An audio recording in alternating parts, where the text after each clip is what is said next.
이 귀하고 복된 밤 하나님께서 허락하신 말씀 갈라디아서 2장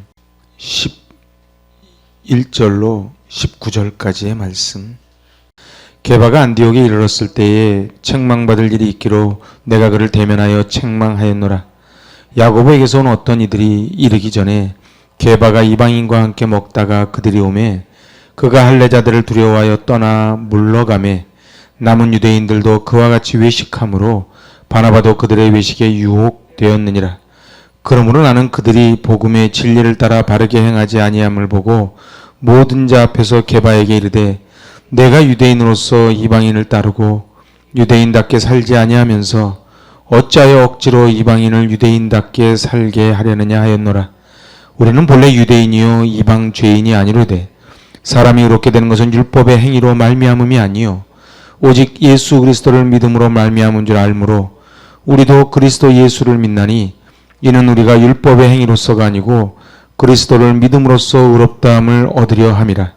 율법의 행위로서는 의롭다함을 얻을 육체가 없느니라. 만일 우리가 그리스도 안에서 의롭게 되려 하다가 죄인으로 드러나면 그리스도께서 죄를 짓게 하는 자냐? 결코 그럴 수 없느니라. 만일 내가 헐었던 것을 다시 세우면 내가 나를 범법한 자로 만드는 것이라. 내가 율법으로 말미암아 율법에 대하여 죽었나니 이는 하나님에 대하여 살려 함이라. 아멘. 할렐루야.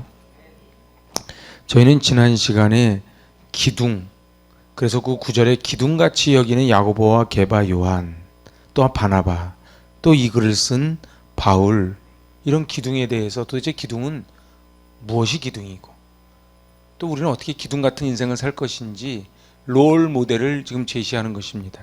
그래서 야고보, 바로 야고보는 행함이 있는 믿음을 강조하지만 사실은 야고보는 기도의 기둥입니다. 그래서 행함이라고 하는 것은 반드시 기도가 뒤따라가는 행함일 때의 행함이 하나님께 영광을 돌릴 수 있지요. 그리고 그 베드로, 이 게바가 베드로 아닙니까? 이제 오늘도 나오지만 이 베드로가 얼마나 실수도 많이 하지만 얼마나 훌륭한 인물이라고 하는 것이 나옵니다. 그건 왜 그래요? 믿음이 있어서 그래요. 믿음이 없이는 하나님을 기쁘시게 못합니다. 그래서 믿음의 기둥이지요. 그리고 요한이 나옵니다. 야고보, 게바, 요한, 이 예수님의 세 제자, 12제자 중에 넘버 3에 해당하는 이 요한은 바로 사랑의 사도지요. 아시다시피 요한의 별명이 우레의 아들이에요. 그러니까 성격이 아주 불같았던 사람인데 예수님의 사랑에 그만 녹아서, 그래서 예수님의 제자 중에 제명을 산 사람은 요한이에요. 근데 제가 말씀드리지만 사실 순교보다 더 힘든 게 끝까지 믿음 지키는 겁니다. 끝까지 믿음 지키는 거예요. 그래서 제가 지난주에 남성교회 설교할 때도 말씀드렸지만은 대만은 세상을 사랑하여 데살로니가로 갔고 마가는 1차 전도여행 끝나고 돌아갔다가 다시 옵니다. 그리고 끝까지 누가 지켜요? 누가가 지켜요. 그래서 이 끝까지 지키는 게 결코 쉽지 않습니다. 그리고 진리와 전도의 기둥이 바로 바울입니다. 바울은 40여 가만매를 맞으면서도 끝까지 자기의 사명, 바로 복음 전하는 일을 자기의 생명보다 조금 더 귀한 것으로 여기지 않고 복음을 전합니다. 그리고 마지막 바나바는 무슨 기둥이에요? 화평의 기둥이지요. 그래서 바나바는 별명이라 그랬지요. 바나바 이름의 뜻이 뭐라고요? 위로의 아들. 여러분들 우리 공동체가 행복한 공동체가 되는 비밀은 간단합니다. 우리가 바나바가 되면 됩니다. 또 우리 주변에 바나바가 많으면 그런 문제가 다 해결돼요. 이 피스메이커예요. 근데 트러블 메이커가 있으면요 멀쩡한 관계가 깨집니다. 그런데 피스메이커가 있으면은 관계가 잘 융화되죠. 화평케 하는 자는 복이 있나니? 그렇죠. 하나님의 아들이라 일컬음을 받은. 거꾸로 이야기하면요 화평케 하지 않으면 하나님이 내 자녀라고 인정하지 않겠다는 거예요. 자, 이제 오늘은 이제 굉장히 이게 좀 어려운 본문이기도 합니다. 그리고 아주 유명한 본문이에요. 그래서 제가 그렇게 별명을 붙였어요. 안디옥의 스캔들이다. 안디옥의 스캔들이다. 그러면은 이제 이 수리아 안디옥에서 이제 벌어진 일인데 오늘 이 굉장히 유명한 사건이에요. 아마 지금도 알려졌지만 그 당시에 소문이 자자하게 퍼져나갑니다. 한마디로 이 베드로가 망신 그런데 어떻게 망신을 당해요? 보니까 그 14절에 보니까 모든 자 앞에서 게바에게 이르되, 그러니까 이 사실은 이 게바랑 베드로랑 사도 바울은요 급이 안 됩니다. 우리로 말하면요, 여길 보세요. 여기를 괜찮아요. 여길 보세요. 게바하고 바울 차이는 그냥 쉽게 이해하면요, 저기 담임 목사님하고 지금 막 신학교 졸업해서 온 교육전도사 차이보다 더 나는 차이가 바울하고 게바 차이. 아니, 담임 목사님이 좀 실수했어요. 신방 가서. 실수할 수 있잖아요. 그죠? 실수할 수 있다. 근데 교육전도사가 같이 따라온 신방 온 교육전도사가 그것도 그냥 목사님 이렇게 얘기한 게 아니고 쫙 있는 앞에서, 여기 뭐라 그래요? 모든 자 앞에서, 그 신방 대원들 쫙 있는 앞에서, 목사님 그렇게 하시면 안 되죠. 이렇게 이야기했어요. 그러면은 자, 담임 목사가 어떤 반응을 보이겠습니까?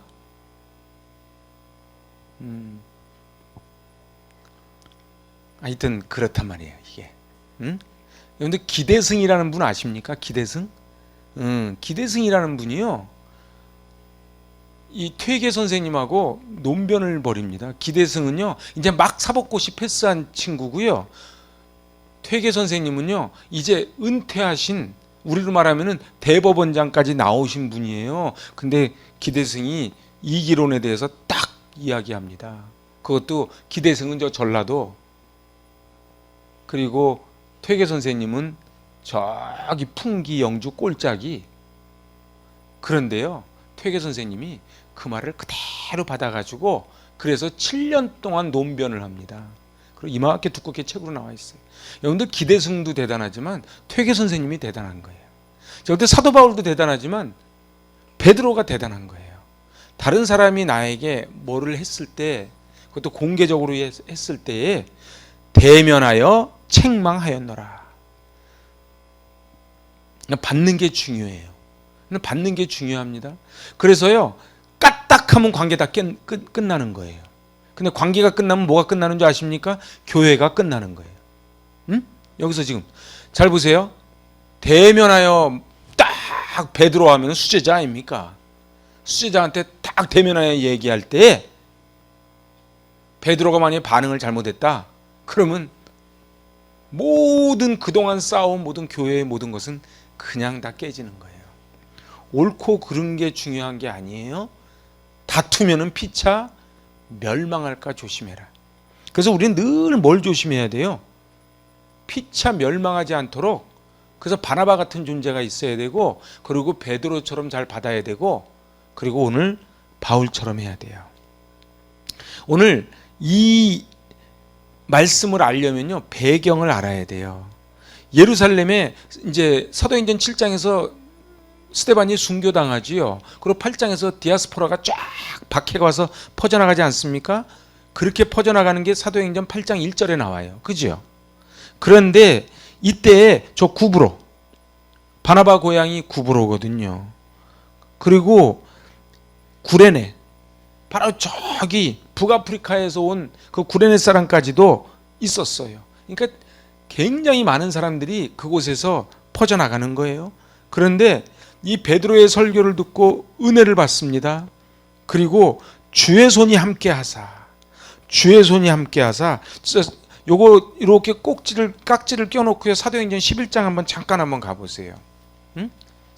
오늘 사도행전하고 겸해서 봐야지 이 말씀이 이해가 됩니다. 사도행전 11장 그 20절 21절. 자, 시작. 그 중에 구브로와 구레네 몇 사람이 안디옥에 이르러 헬라인에게도 말하여 주 예수를 전파하니 주의 손이 그들과 함께 하심에 수많은 사람들이 믿고 주께 돌아오더라. 할렐루야. 여러분들 있잖아요, 이 안디옥에 온 거예요. 여기 이 안디옥이 지금 안디옥에 와가지고 헬라인에게도 말하여 주 예수를. 여러분들 우리가 볼 때는 지금 이 말씀이 그냥 지나가는 말씀이지만 그 당시에는요, 헬라인에게 복음을 전파했다는 것은 어마어마한 사건이에요. 마치 우리나라에 선교사님들이 왔을 때에 양반들이 앉아 있는데 여기에 그거 뭐라 그럽니까?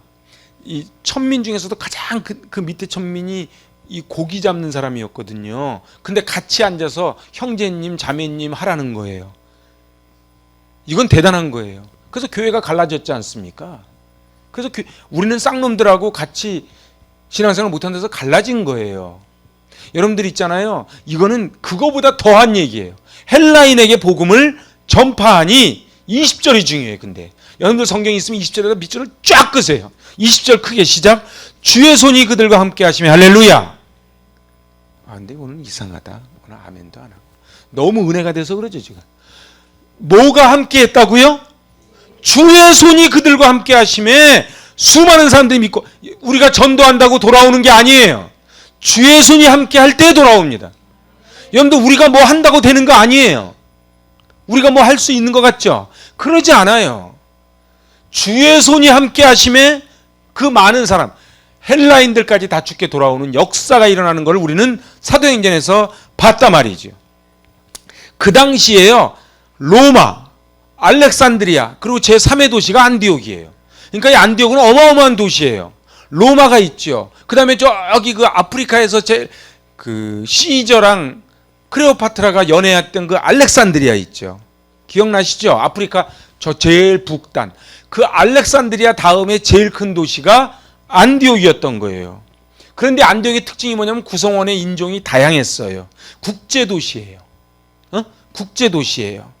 그런데 이때 예루살렘 교회가 이방인 교회가 탄생한 걸 보고 당황을 해요. 그래서 22절에 예루살렘 교회가 이 사람들의 소문을 듣고 바나바를 안디옥까지 보내니 이렇게 되는 거예요. 자, 예수 믿는 사람이 늘었다는 것은 환영할 만한 일이에요? 걱정할 만한 일이에요? 환영할 만한 일이죠. 근데 이분들은 당황하는 거예요. 왜 당황해요? 왜 당황했겠어요? 유대인이 아닌 헬라인이 예수를 믿었다는 게 당황이 되는 거예요. 양반들이요, 저 상놈들이 같이 예수를 믿었다는 소리를 듣고 부흥이 됐다는 소리가 반갑기보다는 당황이 되는 거예요. 자, 그때 누구를 보내요? 바나바를 보냅니다. 바나바는요, 교회가 너무 성장했어요. 이제요, 안디옥 교회가 성장하니까 자기가 목회가 너무 힘들어요. 그래서 10년 전에 회심했던 바로 사도 바울의 고향 다소를 찾아갑니다. 그래서 그 안디옥에서 다소까지 약 한 30km 떨어졌거든요. 서울에서 한 인천 정도 되는 거리에 다소가 있었단 말이에요. 그 다소에 가서 데리고 와요. 그래서 담임 목사 바나바, 부목사 바울 이렇게 된 거예요. 그러니까 바울은요, 저 급이 한참 밑이에요.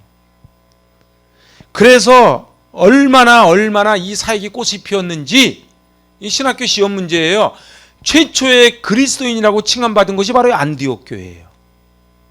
그러니까 이 안디옥 교회는요, 우리가 도대체 우리 크리스찬이라 그러잖아요. 우리 크리스찬, 여러분들 대답을 조그맣게 하니까 내 목소리가 자꾸 올라간다. 여러분들 크리스찬이라고 불렀잖아요. 이 크리스찬이라고 불러진 것이 바로 안디옥 교회라는 거예요. 그래서 25절 26절 보세요. 25절, 바나바가 사울을 찾으러 다소에 가서, 제가 지금 한 얘기예요 이게. 예? 그리고 26, 저 혼자 하는 거 아니죠. 이거 오늘 있잖아요. 딴 성경 다 중요하지만 오늘 이 성경은요, 교회사적으로 어마어마하게 중요한 구절이 이 구절이요. 오늘 그러니까 정신을 바짝 차리고 있잖아요. 딱 26절 읽어보세요. 시작. 만남에 안디옥에 데리고 와서 둘이 교회에 1년간 모여 있어 큰 무리를 가르쳤고 제자들이 안디옥에서 비로소 그리스도인이라 일컬음을 받게 되었더라. 할렐루야. 아하, 성경만 한 게 아니고 삶의 자리가 크리스찬이었구나, 이렇게 되는 거예요. 예수를 믿는다는 게 뭐예요? 예수를 믿는다는 건요, 삶의 자리까지 이어져야. 그래서 행복이 가득한 교회가 여기 있어요. 그러면 15단지에 무슨 소문이 나야 돼요? 야, 행복이 가득한 교회 안 다니는 사람들이 그러는 거예요. 이 교회는 진짜다, 이 소문이 나야 되는 거예요. 한 분만 하면 안 되는데. 여러분들이 있잖아요. 그래서 세상 사람들이요, 저는 크리스찬입니다 그러면은 오케이, 그럼 제가 믿습니다, 이렇게 돼야 되는 거예요. 그리스도인이라 일컬음을 받았더라. 자, 그런데 이제 요 정도까지, 그러니까 이 안디옥 교회가 이방 기독교 선교의 전초 기지가 될 수 있는 모든 준비를 갖춘 곳이 안디옥이었다. 자, 로마 알렉산드리아에 이어서 제 세 번째 도시인 이 안디옥에 헬라 사람들이 다 모여서 예수를 믿고, 그러니까는 예루살렘 교회가 당황을 해가지고 본부에서 총회에서 파송한 사람이 바나바다. 그러니까 안디옥 교회 담임 목사는 누구다? 바나바다 이 말이에요. 그런데 이제 더 중요한 거는 뭐냐면, 지금 갈라디아서를 다 이해하려면 우리가 알고 있는 게 뭐냐면, 초대 기독교인들의 기본 베이스는 유대인이에요. 그죠? 유대인들은요, 전통을 생명처럼 하는 사람들이에요. 맞아요. 예수님 믿었어요. 예수님 믿었지만요, 저들이 생명처럼 여기는 게 뭐예요? 율법이에요. 율법의 핵심이 지금 창세기 17장 할례예요. 자, 할례인데 여러분들 창세기 장제목 다 외웠죠? 이 장제목을 외우면 이게 좋은 거예요. 창세기 15장의 장제목 뭐예요? 아브라함의 의. 16장? 그렇죠. 사고 치는 거예요. 여러분들 그래서 장제목을 꼭 외우면 15장이 아브라함의 의, 16장이 이스마엘, 그리고 17장이 할례가 들어가는 거예요. 그러니까 인간적으로 낳은 게 이스마엘이에요. 그리고 이제 하나님께서 주신 아들이 이삭인 거예요. 자, 이제 그 얘기는 다음에 하고요. 이제 교회가 설립되고 성장하기 시작했어요. 그런데 여기에는 결정적인 계기가 뭐예요? 여기 사도행전은요, 1장에서 12장 전반부는 누가 주인공이냐면 베드로가 주인공이에요. 13장에서 28장은 사도 바울이에요. 그죠? 기억나시죠? 그런데 여기서 정말 중요한 거는요, 사도행전 9장에서 11장 사이에 걸쳐 나오는 뭐예요? 베드로 계시 사건이 나오는 거예요. 그래서 그 앞에 보면요, 여기 9장 있잖아요. 9장. 사도행전 9장. 여기 9장에 보면요, 여기에 그 사울이 다메섹 도상에서 빛 보는 장면이 나오잖아요. 그죠? 그러고서 이제 사울이 도망가요. 그리고서는 이제 고넬료 사건이 나오는 거예요. 자, 이 계시를 받는 거예요. 베드로는 제가 성지순례 가서 거기 가봤거든요. 욥바항이에요. 욥바항. 욥바항은 그 이스라엘의 최고 오래된 항구가, 자연적으로 생긴 항구가 욥바항이었어. 그 고넬료는 어디 있었어요? 가이사랴에 있었지. 우리 성지 공부할 때 다 배웠잖아요. 그죠?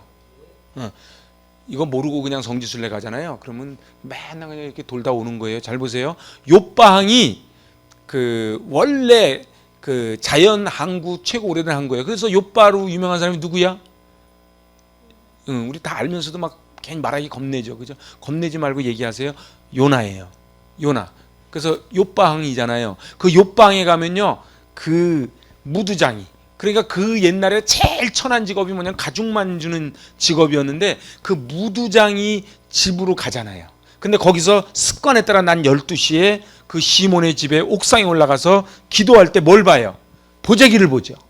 그래서 보재기에 보니까 4발 달린 짐승, 기는 짐승, 공중 나는 것들이 내려올 때 먹어라 그러잖아요. 베드로가 못 먹습니다. 먹어라. 못 먹습니다. 그래서 결국은 하늘의 음성이 들려요. 하나님께서 깨끗하다 하신 것을 네가 속되다 하지 말라. 여러분들, 그래서요, 중요한 건요, 우리 교회 다니면서 이게 중요해요. 하나님께서 깨끗하다 하신 것을 네가 속되다 하지 말라. 너는 판단자가 아니라는 거예요. 하나님이 괜찮다는데 네가 뭔데 먹지 말. 이건 왜 그래요? 베드로는 유대인이거든. 유대인들은 절대로 안 먹습니다.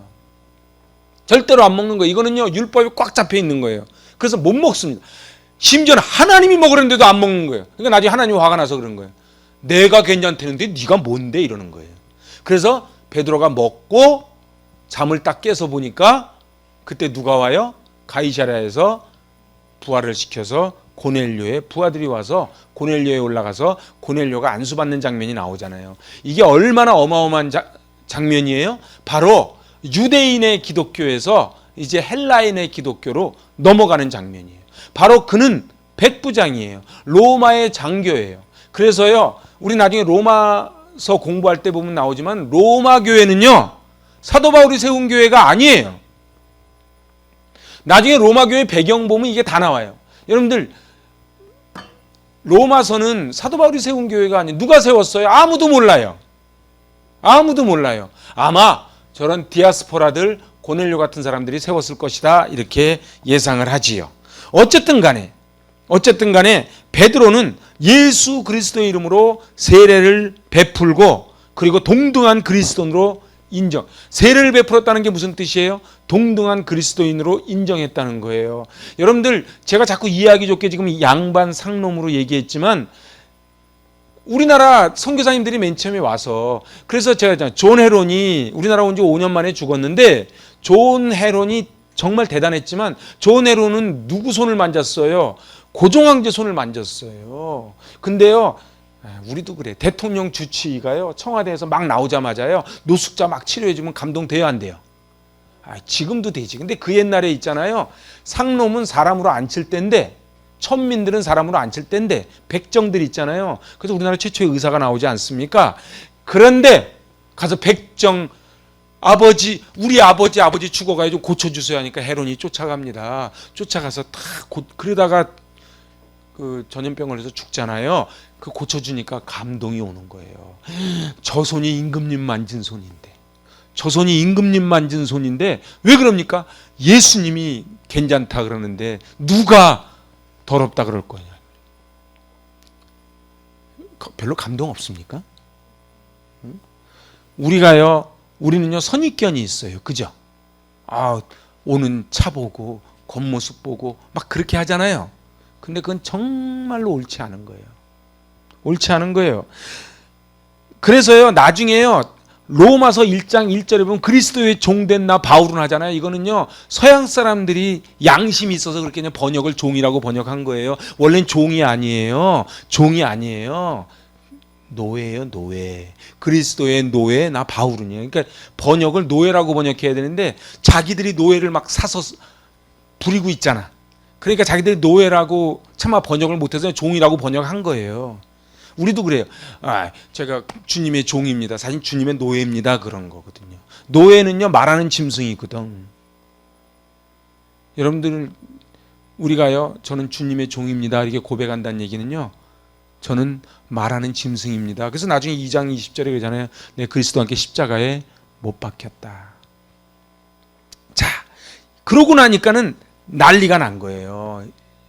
예루살렘에 돌아왔더니 가이사라는 그 이쪽 이스라엘이 있으면은 그 서쪽 해안 쪽이거든요. 그리고 예루살렘으로 올라왔잖아요.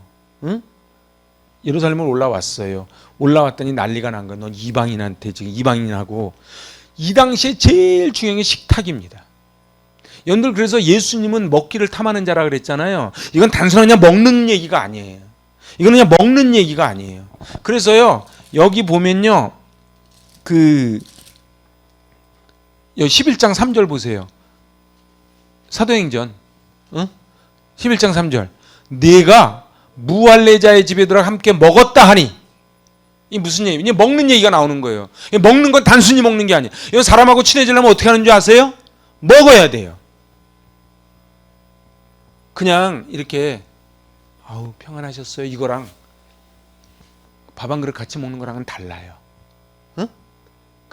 그래서 정치인들도 보면 뭘 먹잖아요, 같이요. 그죠? 그게 굶어서 먹는 게 아니에요. 우리 친해지자, 이 소리예요. 그래서 먹었단 말. 먹었다는 얘기는 무슨 얘기예요?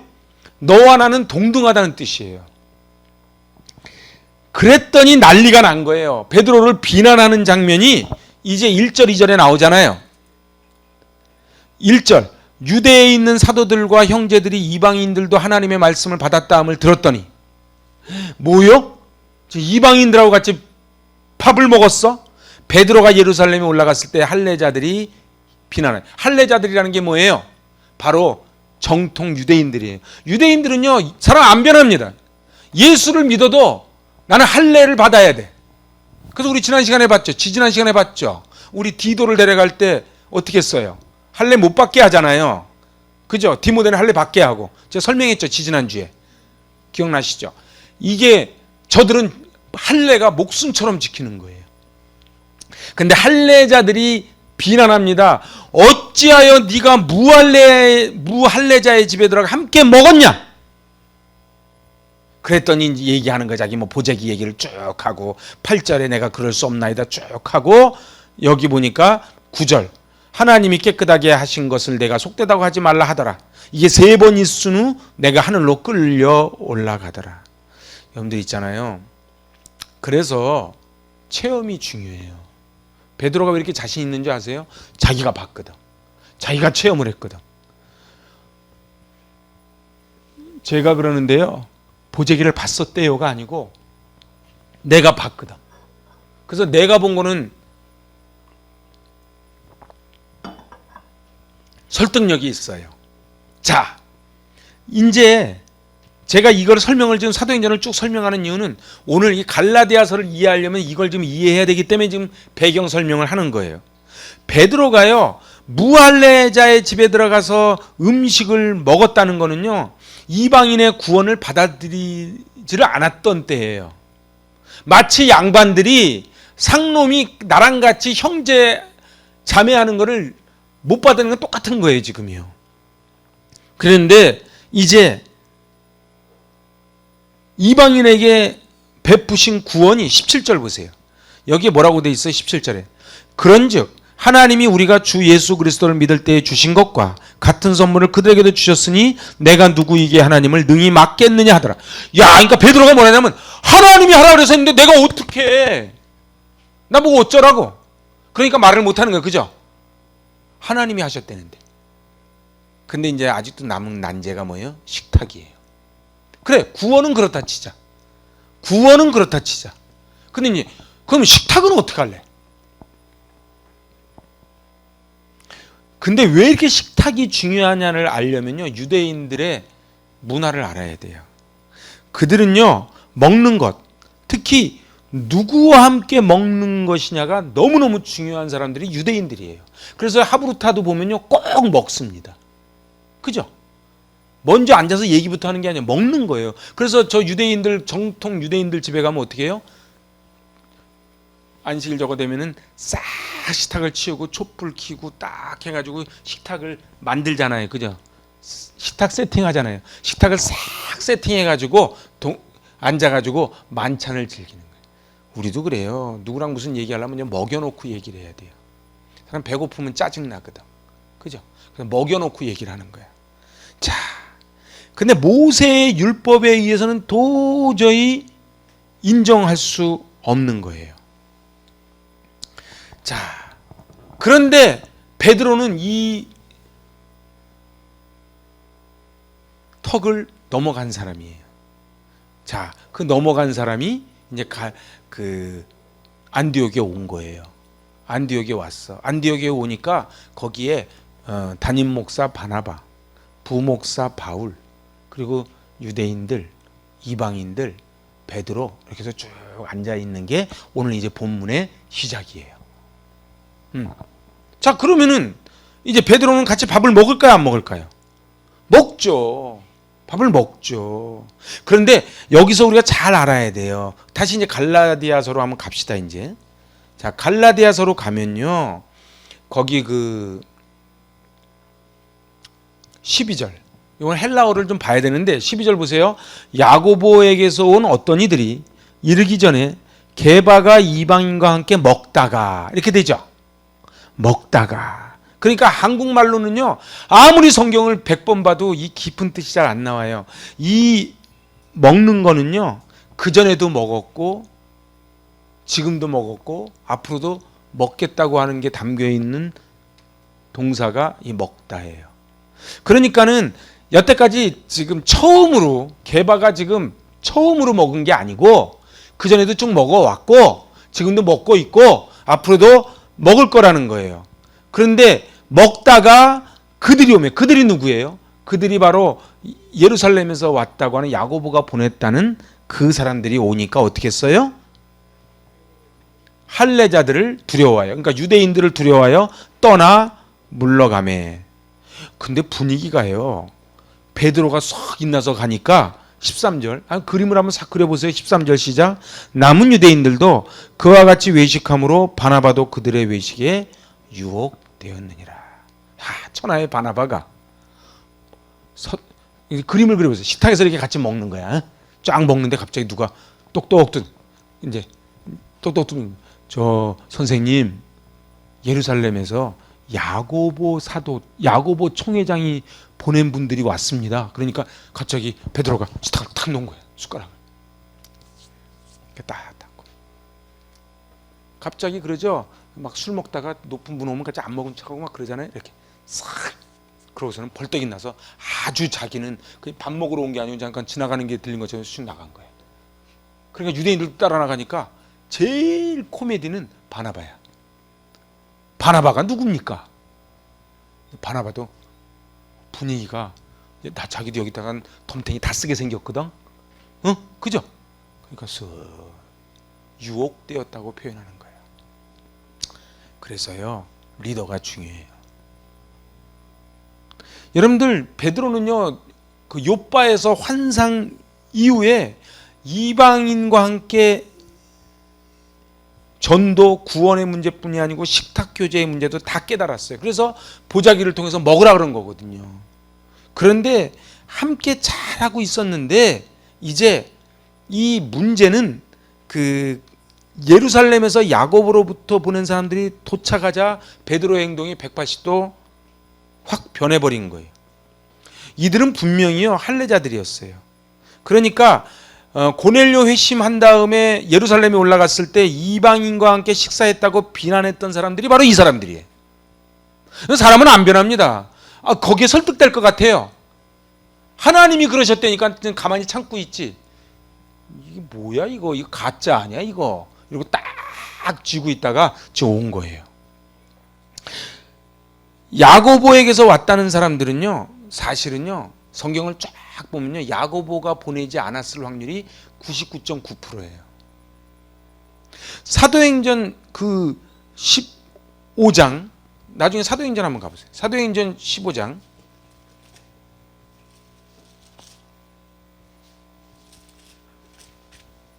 사도행전 15장 24절 사도행전 15장 24절 시작. 들은즉 우리 가운데서 어떤 사람들이 우리의 지시도 없이 나가서 말로 너희를 괴롭게 하고 마음을 혼란하게 한다 하기로. 이게 무슨 소리냐요? 지금 야고보를 사칭하고 다니는 사람들이 있다는 거예요. 야고보를 사칭하고 다니는 거야. 우리도 옛날에 막 그런 사람 있잖아요. 막 뭐 누구 백이라 그래도 가짜 명함 들고 다니면서 막 사칭하잖아요. 사칭하는 사람들이 있다는 거예요. 그럼 도대체 이 사람들은 왜 그럴까? 우리라는 거는요. 이 야고보까지 포함된 이 지도부를 이야기해요.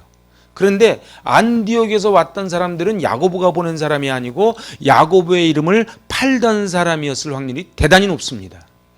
그럼 이들은 왜 이랬을까요? 이들은 왜 그랬을까요? 야고보 이름을 팔아서라도 저 베드로 꼴 같지 않게 행동하는 것을 자기는 막아야 되겠다는 거예요. 그래서요 자기의 뜻을 이루기 위해서 자꾸 거짓을 합니다. 원래 사단들이 하는 일이 다 그래요. 그런데 결국은 굉장히 보수적이었어요. 그 순간적이고 반사적으로 물러났어요. 그 베드로는 뭐를 했어? 두려워했어요.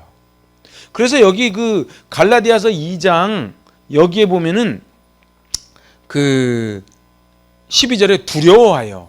여기서 어디서 많이 보던 단어 아닙니까? 두려워하여. 어디서 보던 단어예요? 어디서 보던 단어예요? 바로 예수님이 십자가에 달리실 때에 하녀 앞에서 하녀를 두려워하여 그때 썼던 단어예요. 여러분들 있잖아요. 그러니까 베드로는요. 하녀 앞에서 두려워하고 그래도 나중에 이제 성령 충만 받고 막 12바퀴 돌았는데 또 그러는 거예요. 또 두려워하는 거예요. 하여튼 사람을 두려워하면 다 넘어지는 거예요. 그래서 두려워하여 물러납니다. 이 물러난다는 단어는요 군사적으로 후퇴할 때 쓰는 단어예요. 이 물러난다.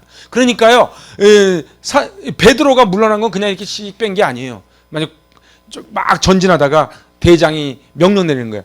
후퇴! 그러면은 갑자기 막 후퇴하잖아요. 그때 쓰는 단어를 지금 쓰고 있는 거예요. 이제 헬라어에서. 그러니까 마치 군사작전을 방불케 하도록 그렇게 지금 쉬운 말로 토낀 거야. 36개 주랭랑을 친 거예요. 지금 그걸 쓰는 표현이란 말이에요. 하나님을 두려워하지 않고 사람을 두려워하니까 천하의 베드로도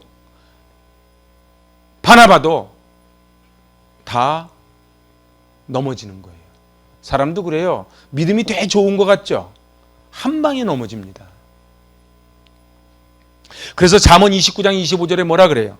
사람을 두려워하면 올무에 걸리게 되거니와 여호와를 의지하는 자는 안전하리라. 할렐루야. 그래서 하나님을 의지하면은 안전한데, 그런데 사람을 두려워하면 올무에 걸리는 거예요. 그래서 코로 파는 인생을 의지하지 말라는 거예요. 사람은요, 믿을 존재가 아니에요. 그냥 사랑할 존재예요. 그냥 무조건 사랑하는 거예요. 따지지 마세요. 왜냐하면 하나님도 우리한테 안 따졌거든. 그래서 그냥 안 따지는 거예요. 자, 베드로가 보여준 행동을 지금 뭐라고 표현해요? 사도 바울은 외식함으로. 이 외식이라는 단어는요, 헬라어에서 왔어요. 여러분들 그 당시에, 지금도 그렇지만 그 당시에 막 그 연극을 많이 할 때 가면 쓰고 많이 연극하잖아요. 이 가면 쓴 연기를 외식이라는 거예요. 그러니까는 지금 사도 바울은 지금 베드로한테 뭐라 하냐면, 너 지금 가면 썼지? 이러는 거예요.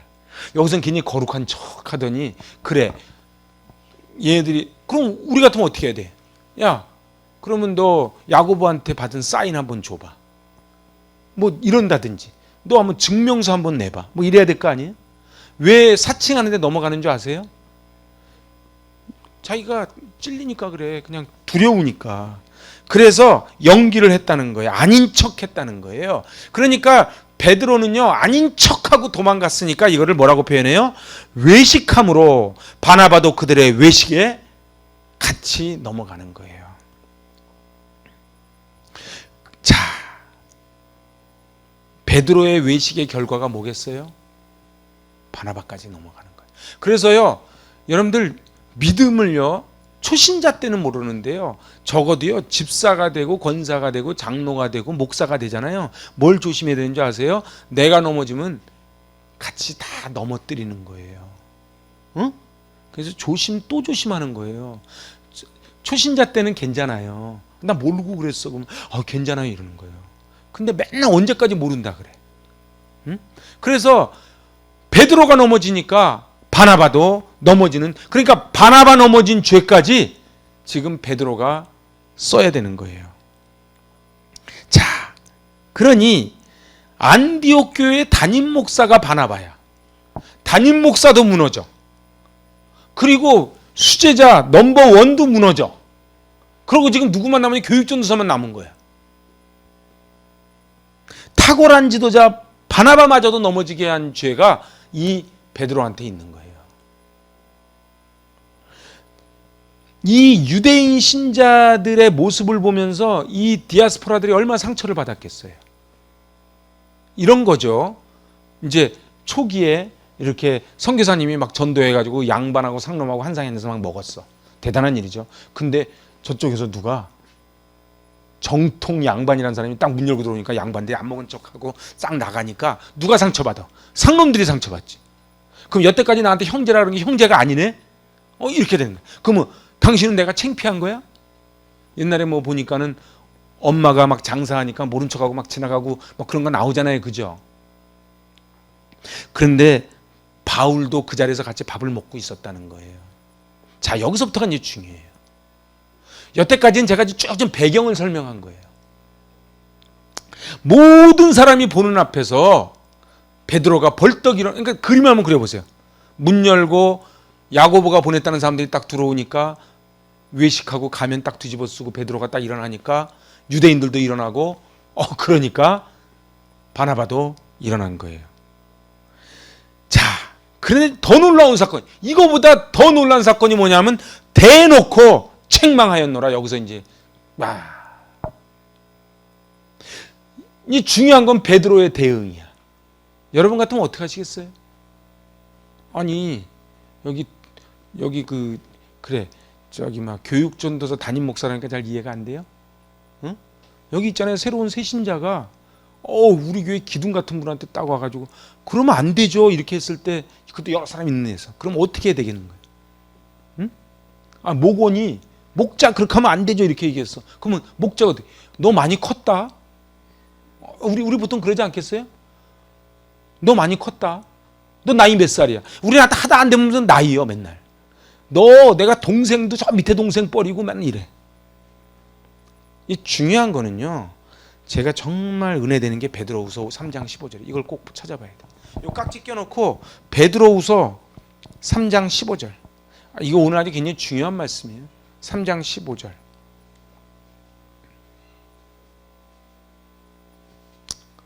저는요 이 구절이 얼마나 은혜가 되는지 몰라요. 3장 15절 같이 읽어봐요. 또 우리 주의 오래 참으심이 구원이 될 줄로 여기라. 여기서부터 시작. 우리가 사랑하는 형제 바울도 그 받은 지혜대로 너희에게 이같이 썼고. 자, 무슨 형용사를 갖다 붙여요? 우리가 사랑하는 형제 바울. 교회가요, 초대교회가 부흥한 거는 괜히 부흥한 게 아니에요. 초대교회가 부흥한 거는요, 베드로가요, 그거를 하나님의 음성으로 들어줬다는 거예요. 그 대놓고 지적질하는 거를 하나님의 음성으로 듣고 우리가 사랑하는 형제 바울이라고 표현하는 거예요. 베드로 대단하죠. 여러분들 있잖아요. 그래서요, 사람 관계는요 딱 외줄타기입니다. 그죠? 아무리 10년을 같이 있어봐요, 20년 같이 있어봐요, 말 한마디로 끝납니다. 누구는 성질 낼 줄 없는, 내가 성질 없어서 가만히 있는 줄 알아요? 가만히 있으니까 가만히 있는 줄 알아요? 이게 딱 가면요 끝나는 거예요. 결혼 생활 몇십 년도요 한 방에 갑니다. 그래서 우리는 어떻게 해야 돼요? 사랑은 무례히 행하지 않는 거예요. 그래서 사도 바울이요, 그럼 도대체 왜 이렇게 했을까를 사도 바울의 심리를 오늘 살펴봐야 돼요. 그럼 사도 바울이 정말 무례했던 걸까? 사도 바울은요 이거를 꼭 남기고 싶었어요. 바로 복음을 위한 싸움이었어요. 이거는 그냥 누가 들어오니까는 베드로와 바나바가 부안회동에서 씩 도망간 이런 사건이 아니고 바로 교회사를 결정짓는 일이에요. 교회사를 결정짓는 일이니까 그는 안디옥 스캔들, 그래서 제가 안디옥 스캔들이라는 거예요. 그런데 이 안디옥 스캔들을 한 이유가 뭐예요? 복음의 진리 앞에서 그들은 뭐를 했어요? 친교의 악수를 했어. 그 2장 9절 보세요. 바로 그 위에 그 우리 기둥 얘기하다가 친교의 악수를 하였으니 우리는 이방인에게로 그들은 할례자에게로 가게 함이라. 잘 보세요. 사람이 악수는 뭐 잘 아시죠? 악수는 나는 당신을 찌를 의사가 없다고 하는 게 악수라 그러잖아요. 그죠? 오른손으로. 그래서 스킨십이 중요해요. 악수를 했어요. 그 사람이 한번 악수했으면요 영원히 악수해야 돼요. 근데 이렇게 악수해놓고 그냥 틱 치고 그러면 안 돼. 응? 바울도, 그 말을 받는 베드로도 악수를 했다는 얘기는 너와 나는 이제 목숨을 같이 거는 크리스찬이라고 하는 악수를 한 거예요. 그리고 바울이 이 거짓 복음 앞에 저주를 받을지어다, 이 거짓 복음, 갈라디아서 거짓 복음 앞에 참된 복음을 하기 위해서 지금 공개석상에서 질책을 하고 있는 거예요. 야단을 쳤다고 표현해요. 다른 성경 번역본은요. 표면상의 문제는 이방인과 유대인의 식탁 교제의 문제였지만 이것은요 복음을 위한 싸움이었다는 거예요. 이 복음을 위한 싸움이었다는 걸 이해하지 못하면 이 본문이 이해가 안 됩니다. 바울이 그래도 경우가 있지. 그래서 바울의 책망에 역사적 중요성이 있어요. 만약에요 베드로가 야고보에게서 온 사람을 피하려고 그랬잖아요. 그죠? 근데 바울은 안 그랬어요.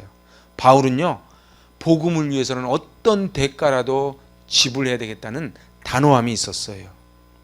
그게 뭐예요? 평화가 아닌 복음의 진리였어요. 우리도요 이걸 잘 구별해야 돼요. 화평해야지요. 근데 복음이 아닌 거짓 복음, 이단들이 들어오잖아요. 그 평화스럽게 그냥 손 붙잡고 이게 아니에요. 아닌 거는 아니라고 단호하게 이야기해야 돼요. 그래서 악한 영향을 주는 나쁜 본보기를 깨기 위한 것이었어요. 이게 쉬운 일이었을까요? 아마 바울도 결코 쉽지 않았어요. 만약에 베드로와 바나바가 자기의 이거를 받지 않으면은 이제 바울은 영원히 기독교계에서 퇴출되는 거예요. 개인의 죄는 개인적인 책망이지만 사도 바울은 뭐라고 판단한 거예요? 이거는 복음에 관련된 일이라고 판단한 겁니다. 결국은요, 우리는 뭘 감사해야 되냐면요, 사도 바울이 공적인 복음을 위해서 자기의 개인적인 위험을 감수한 것에 대한 우리는 감사가 있어야 돼요. 사도 바울은 그런 결단이 있었어야 돼요. 여러분들, 그래서 예수님도요, 낮은 자 섬기고 손붙잡고 했지만요, 그 당시에 사두개인 바리새인들 서기관들한테 뭐라요? 독사의 새끼들아 그러면서 채찍을 친 거예요. 우리는요, 교회가 이걸 구별을 잘해야 돼요. 내가 채찍을 칠 자리인지 손을 잡아야 될 자리인지.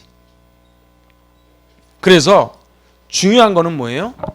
이 3장 28절이에요. 여기 갈라디아서 한 장만 더 넘어가세요. 오늘 이게 중요한 얘기 다 끝났어요. 이제 28절 시작. 너희는 유대인이나 헬라인이나 종이나 자유인이나 남자나 여자나 다 그리스도 예수 안에서 하나이니라. 이거 다시 한번 읽어봐요. 중요한 말씀이에요. 시작. 너희는 유대인이나 헬라인이나 종이나 자유인이나 남자나 여자나 다 그리스도 예수 안에서 하나이니라. 할렐루야. 여러분들, 진정으로 거듭난 크리스찬이 뭐예요? 그거는 이제 다시 복음 앞에 서는 거예요. 여러분들, 교회는요, 건물이 아니에요. 교회는요, 재산이 아니에요. 사이즈가 아니에요. 숫자가 아니에요. 참된 복음 앞에 서는 거예요. 한 사람 한 사람이 복음 앞에 설 때에 그것이 교회가 됩니다. 우리 교회요, 지금 금요심야요, 몇 명 이거 보지 마세요. 중요한 거는요, 여기 있는 분들이요, 참된 복음 앞에, 그래서 내가 이 다시 복음 앞에 찬양을 계속하는 거예요. 다시 복음 앞에 서야 돼요. 사람들은 말합니다. 찬양도 합니다. 근데 십자가의 길 가려고 하지 않아요. 우리는요, 지금 베드로 보고 이렇게 얘기하지만은 우리는 사실은 우리로 보면 어때요? 쫙 분위기가 봐가지고요, 여기 전부 안 믿는 사람들이 있으면요, 그냥 땅이 안 하자니 그렇고 하자니 그렇고, 그러니까 땅이 뭐 떨어진 거 죽는 척하다 기도하고 끝내고, 이런 경우가 있단 말이죠. 우리는 당당할 필요가 있어요. 그리고요, 이 복음은 바로 나와 공동체와 이 나라를 살리는 복음입니다. 오늘 교회 안에서조차 세상의 기준으로 학력과 재산과 가진 것으로 구별한다면 그거는 우리가 교회라는 사실을 부인하는 거예요. 그래서 오늘 성경이 뭐라고요? 그리스도 예수 안에서 하나이니라. 할렐루야. 제가 여러분에게 이제 말씀을 마치면서 물어볼게요. 정말로 그리스도 안에서 유대인이나 헬라인이나, 이 말이 얼마나 어마어마한 얘기인 줄 제가 설명했어요. 유대인이나 헬라인이나 종이나 자유인이나 남자나 여자나 다 그리스도 예수 안에서 하나이니라. 오직 예수예요. 우리는 예수 안에서 다 하나예요. 이거를 허물어뜨리는 게 사단이에요. 그래서요, 사단은요, 어떻게든지 관계를 깨는 게 사단입니다. 예수는요, 어떻게든지 하나를 만드는 게 예수예요. 그래서요, 내 안에 성령 충만한지 사단 충만한지 아는 방법은 간단해요. 나는 받은 것도 없이 계속 저 사람이 너무 좋아. 손 붙잡고 싶고, 더 주고 싶고, 나눠주고 싶고, 자꾸 난 그 사람 생각만 하면 너무 좋아. 막 우리 장로님, 우리 권사님, 우리 집사, 이러면 성령 충만한 거야. 근데 이 사람은 이렇고 저 사람은 저렇고 앉아가지고 막 이러잖아요. 사단이 충만한 거예요. 저도 마찬가지. 목회하면서 있잖아요. 이 사람은 이렇고 저 사람은 저렇고. 이러면 내가 사단이 충만한 거예요. 은혜가 충만하면요, 이분은 이래서 고맙고 저분은 저래서 고맙고 막 이런 거예요. 여러분들, 그래서 다 고마워야 돼요. 다 좋아야 돼요. 그리고 또 우리 교회만한 성도들이 없어요. 이 좋은 공동체에서 같이 있는 거는요, 정말 행복한 거예요. 이번 주에 또 뭐 또 준대. 하여튼 우리 교회 엄청 많이 줘. 올 때마다 지게차를 부르든지. 여러분들 있잖아요, 내가 있는 공동체가 정말 좋은 공동체라고 믿고 살아야 돼요. 근데 그냥 우리끼리만 좋은 거는 사상 누각이에요. 반드시 복음 앞에 서야 돼요.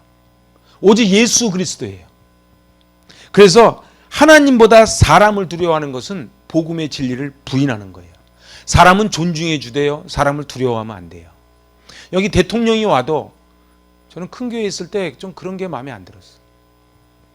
아니 막 국무총리나 누가 오면요, 뭐 이래 가지고 막 하여튼 그래. 그리고 선거 때 되면은 누구 오셨습니다 해서 막 인사시켜. 그분들은 등록 몇 군데 하고 막 그래.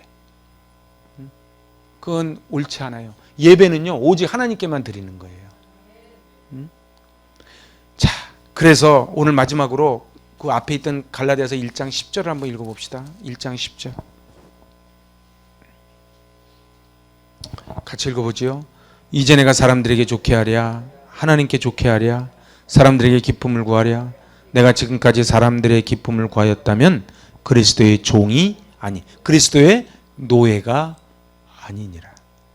여러분들은 누구를 기쁘시게 하고 삽니까? 우리는 사람을 기쁘게 하고 사람의 눈치 보고 이렇게 하면은 사람들이 아마 좋아할 거야. 그래서 설교는 짧게, 사람들 분위기 있게 이런 찬양도 좀 해주고 데코도 하고. 그거는 옳지 않아요. 오직 하나님께만 영광 돌리는 거예요. 오직 하나님께만 영광 돌리는 거예요. 그리고 두 번째는 뭐예요? 사람 두려워하지 마세요. 이 개척교회 목회자들이 겪는 제일 하기 쉬운 실수가 뭔지 아세요? 자꾸 사람을 의식해요. 그래서 제가 지금 캐나다에서 개척하려고 들어오는 제가 그 아우 목사랑 여기 밤새 얘기하면서 제가 그 얘기를 했어요. 사람 두려워하지 마라. 하나님이 사람을 붙여서 하나님이 책임져서 하신다. 이 교회는 하나님이 하신다. 아마 목회하다가 내 말이 자꾸 흔들릴 때가 올 것이다. 나도 흔들리니까. 근데 사람 의식하지 말고 오직 하나님만 붙잡고 가자. 오직 하나님만 붙잡고 가자. 성도가 10이군 5이든 그거 따지지 말고 오직 복음 앞에 오직 예수 그리스도로 가자. 제가 이제 그런 얘기를 했어요. 오늘 지금 캐나다로 들어간다고 아까 전화 왔다가 들어갔다가 보따리 싸서 나온대요. 우리는 어차피 이 세상 속에 살기 때문에 사람을 의식하지 않을 수는 없어요. 그렇지만요, 사람을 친절하게 대하고 사랑으로 대하는 거랑 두려워하는 거랑은 달라요. 구별되겠죠. 천하의 베드로도 넘어집니다. 우리도요 넘어질 수 있어요. 그죠? 그런데 베드로의 장점이 뭐예요? 그거를 하나님의 음성으로 들어줬다는 거예요. 그래서 어떻게 해요? 사랑하는 우리 형제 바울이라 그런 거예요. 만약에 베드로가 너 예수님 같이 있어 봤어? 너 예수님께 계시 받아 봤어? 나는 임마 오병이었대. 나사로 살아날 때 내가 옆에 있었어. 너 봤어? 이게 그냥 언제부터 예수 믿었다고. 만약 이랬다면 어떻게 됐겠어요? 교회는 다 풍지박산 난 거예요. 근데 베드로가 사랑하는 우리 형제 바울 가로 열고 고맙다 이런 거. 그때 나를 깨우쳐줬구나. 고맙다. 내 안에는 늘 사람을 두려워하는 마음이 있었는데 그걸 네가 가르쳐줬구나. 그래, 유대인의 기독교가 아닌 세계 속의 기독교로 나아가자꾸나. 이거를 베드로가 깨달은 거야. 그리고 바나바도 깨달은 거야. 그리고 바울도 얼마나 고마웠겠어. 자기가 말하면서도 쫄리지 않았겠어요? 내가 이렇게 말했다가 반발하면 어떨까? 근데 저렇게 받아주니까 바울도 고마웠던 거야. 사람 관계는요 더 좋아질 수도 있고 그냥 갈라질 수도 있습니다. 그거는 어떤 전제 조건이 붙냐면요, 저 사람의 말이 중심이 정말 교회를 생각해서 하는 말이면 받아줘야 되는 거예요. 그리고 저 사람의 말이 내 개인을 디스하는 게 아니고 정말 하나님 나라를 위해서 하는 거라면 받아줘야 되는 거예요. 또 상대방도 하나님 나라를 위해서 그랬다면 내 개인 인격이 조금 깎였더라도 그걸 받아줘야 되는 거야. 그랬기 때문에 초대교회가 여기까지 온 거예요. 오늘 이 본문은 사실은 굉장히 길면서도 배경까지 다 설명해야 되는데 제가 나름대로는 여러분 길게 느꼈을지 몰라도 저는 무지하게 짧게 줄여서 지금 한 거예요. 우리 하나님 앞에 그렇게 기도했으면 좋겠어. 하나님, 저도 외식하는 자가 되지 않게 하옵소서. 그리고 다른 사람이 나한테 공개석상에서라도 설령 지적을 해도 그거를 하나님 나라를 위해서 사랑으로 덮을 수 있는 믿음을 주시옵소서. 그리고 마지막 세 번째는 복음을 위해서는 사람을 의식하지 않고 바르게 아닌 건 아니라고 이야기할 수 있는 담력을 주시옵소서. 기도합니다.